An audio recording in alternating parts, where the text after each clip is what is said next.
اللہ تعالی کی طرف سے تمام خیر کے کاموں میں نصرت اور مدد کی جو بنیادی شرط ہے وہ امت کی اجتماعیت ہے، یہاں تک کہ دین کی ترقی اور دین کی نصرت یہ بھی اجتماعیت پر موقوف ہے۔ امت کی اجتماعیت یہ نہیں کہ ایک ذہن ایک خیال کے لوگ ایک طرف جمع ہو جائیں، ایک ذہن ایک خیال کے لوگ ایک طرف جمع ہو جائیں، کالے الگ جمع ہو جائیں، گورے الگ جمع ہو جائیں، یہ امت کی اجتماعیت نہیں ہے۔ اگر امت میں امن اجناس کے اعتبار سے بھی ہو گیا تب بھی امن نہ ہوگا، اس لیے کہ تمام اجناس کا آپس میں مجتمع ہونا یہ امت کی اجتماعیت ہے۔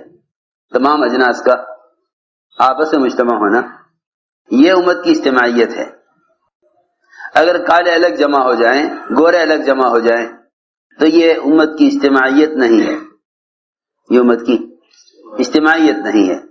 اگر امت میں آپس میں محبتیں رنگ، زبان، قبیلہ اور ملک کے اعتبار سے ہیں تو بھی امت میں اجتماعیت نہیں ہے۔ امت کی اجتماعیت یہ ہے کہ مسلمانوں کے درمیان سے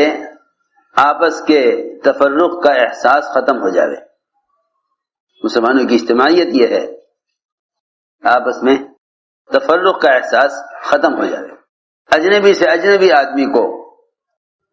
اپنا سمجھنا اتنا عام ہو جائے کہ خاص طور پر اس کام کے کرنے والے اور عام طور پر امت مسلمہ ایسی مجتمع ہو کہ اگر کوئی غیر دیکھے تو انہیں آپس میں سگا بھائی، ان کے معاملات سے آپس میں ان کو سگا بھائی یقین کرے،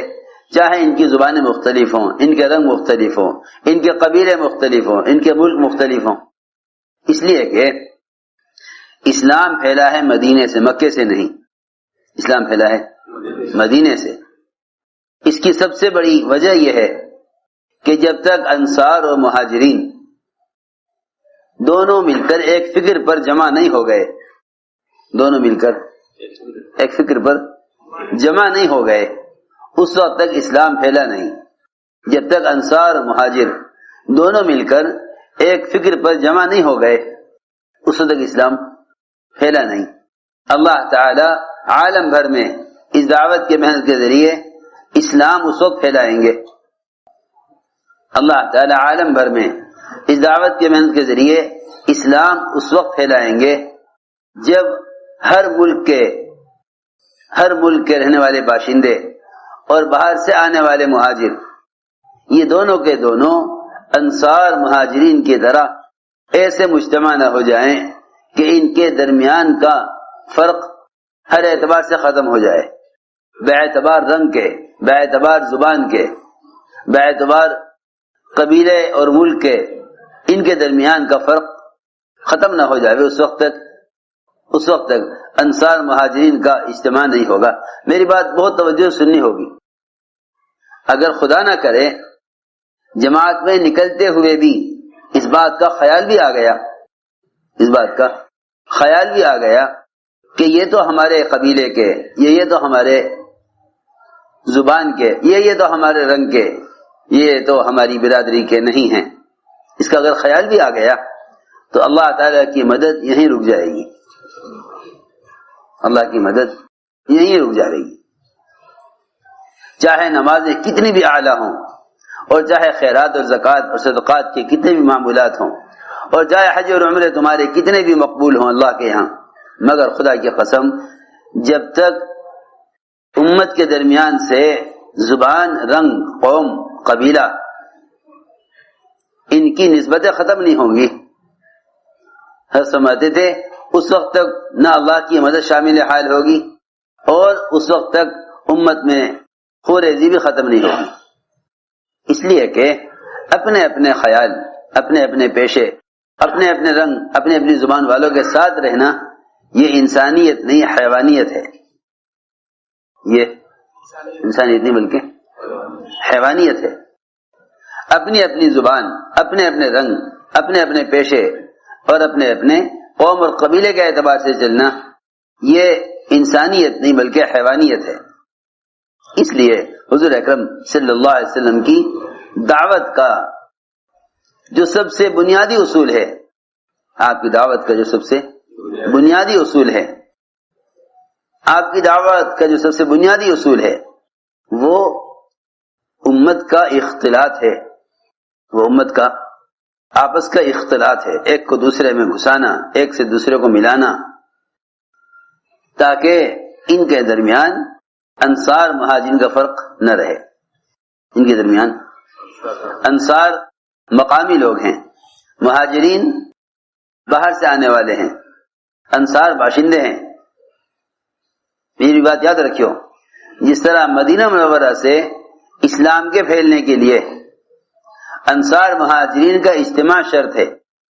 جس طرح مدینہ منورہ سے اسلام پھیلنے کے لیے انصار مہاجرین کا اجتماع شرط ہے،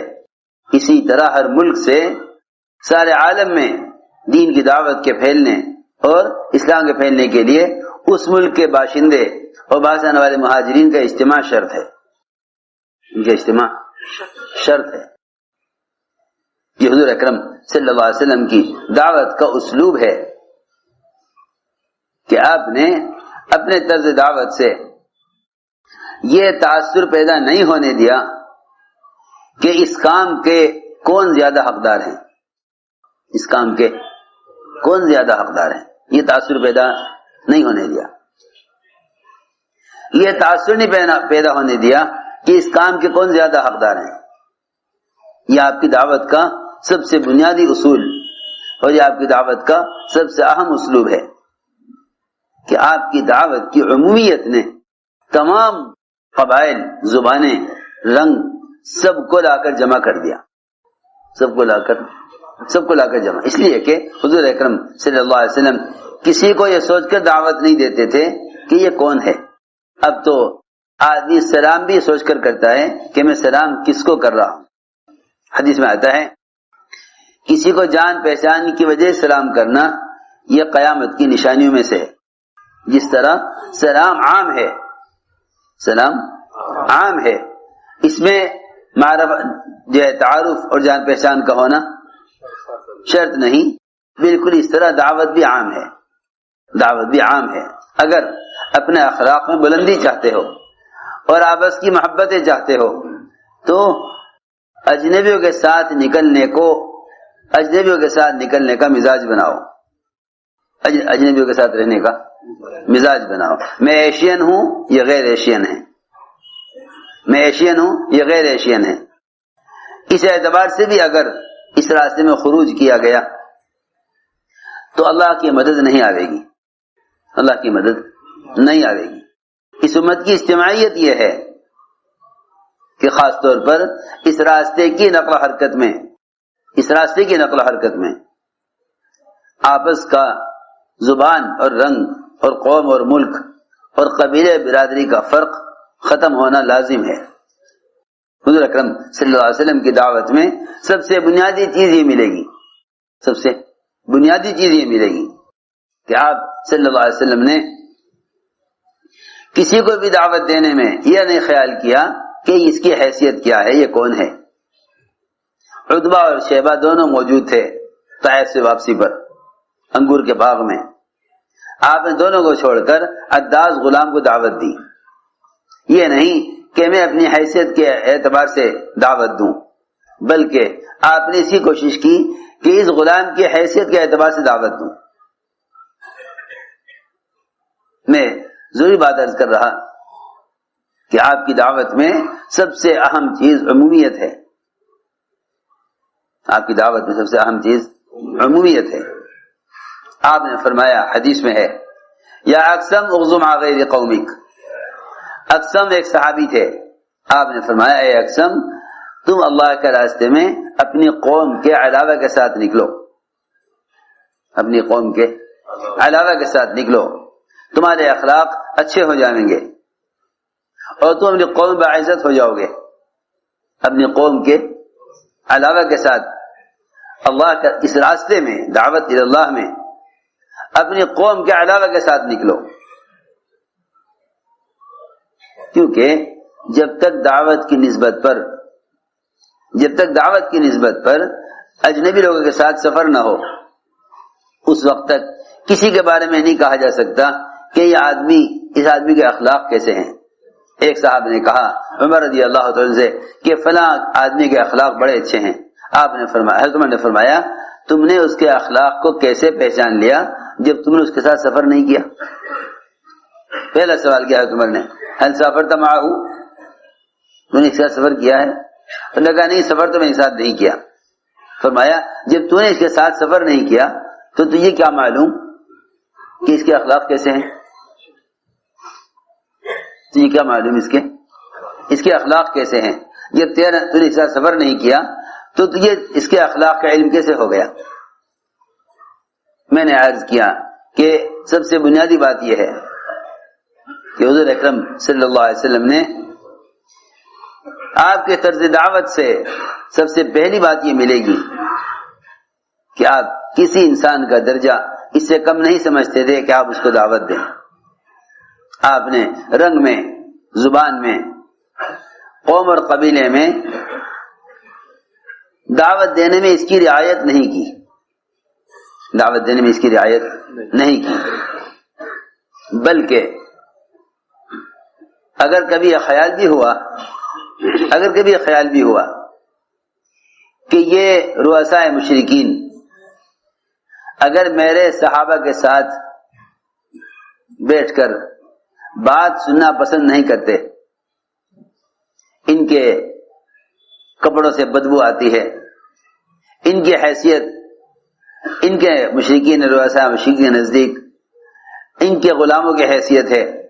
یہ ان کے ساتھ بیٹھنا پسند نہیں کرتے۔ بعض ان میں ایسے بھی ہیں جو ان رؤسائے مشرکین کے غلام تھے مگر اسلام میں داخل ہو گئے، اسلام میں ان کا مقام بہت اونچا ہے، لیکن رؤسائے مشرکین ان کو اپنا غلام ہونے کی وجہ سے اچھا نہیں سمجھتے، ان کے ساتھ بیٹھنا پسند نہیں کرتے۔ چنانچہ آپ کو ایک خیال ہوا کہ ان رؤسائے مشرکین کی الگ نشست ہو جائے، تمہاری بات بہت جا کے سننی پڑے گی، ان رؤسائے مشرکین کی الگ نشست ہو جائے، ایک خواص کا جوڑ ہو جس میں عوام شریک نہ ہو، اس لیے کہ یہ رؤسائے مشرکین اپنے حیثیت اور معیار کے اعتبار سے ان کے ساتھ بیٹھنا پسند نہیں کرتے، تو کیا حرج ہے اگر ان کو الگ جمع کر لیا جائے؟ انہوں نے مطالبہ کیا اس کا کہ اے محمد صلی اللہ علیہ وسلم، ہم آپ کی بات سنیں گے مگر ایک شرط پر، کہ جب ہم بیٹھے ہوئے ہوں گے، ہماری بات چل رہی ہوگی، ہم سے آپ مذاکرہ کر رہے ہوں گے، تو اس وقت یہ آپ کے فقراء صحابہ یہ شریک نہ ہوں۔ آپ صلی اللہ علیہ وسلم نے ان کے اس مطالبے کو قبول فرمایا اس خیال سے کہ چلو ان کے کان میں دین کی اسلام کی بات تو پڑے، ان کے کان میں اسلام کی بات تو پڑے،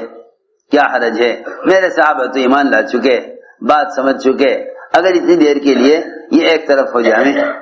اور رؤسائے مشرکین کا ایک الگ جوڑ ہو جاوے۔ ادھر تو بات شروع ہوئی رؤسائے مشرکین سے، سارے صحابہ سے آپ نے کہہ دیا دیکھو اس وقت سے اس وقت تک کا وقت یہ رؤسائے مشرکین کے لیے ہے، تم اس میں شریک مت ہونا۔ سارے صحابہ کو روک دیا گیا، سب کو اطلاع کر دی گئی، یہ وقت الگ کر دیا گیا ہے رؤسائے مشرکین کے لیے، اس میں تم میں سے کوئی شریک نہیں ہوگا۔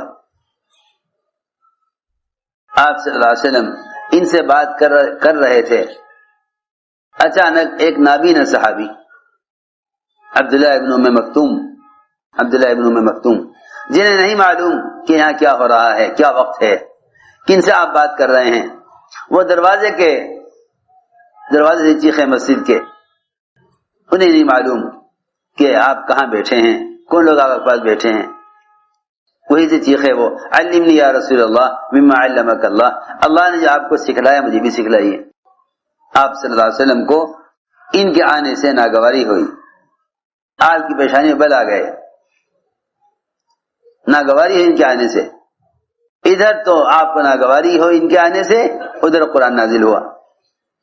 کہ جو طلب لے کر آ رہا ہے آپ کے پاس، اس کو دیکھ کر تو آپ کی پیشانی پر بل آ گئے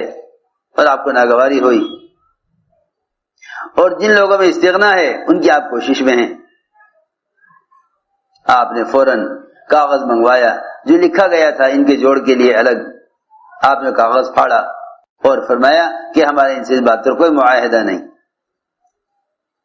سوچنے کی بات ہے، سوچنے کی بات یہ ہے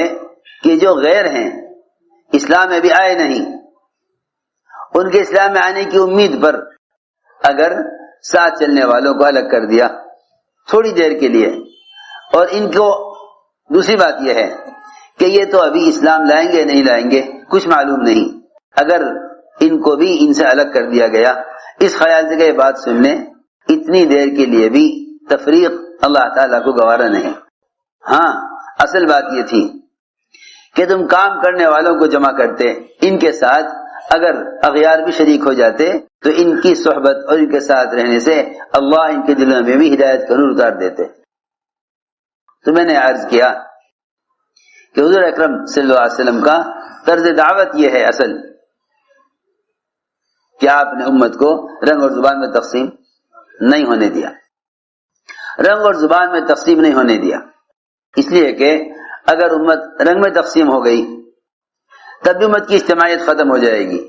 اور اگر زبان میں تقسیم ہو گئی تب بھی امت کی اجتماعیت ختم ہو جائے گی. امت کی اجتماعیت یہ ہے کہ رنگ، زبان، قوم، قبیلہ، ملک، اس سب کی نسبتیں ختم کر دی جائیں. امت کی اجتماعیت یہ ہے کہ رنگ، زبان، قوم، قبیلہ، ملک، اس سب کی نسبتیں ختم کر دی جائیں، سب نسبتیں ختم کر دی جائیں.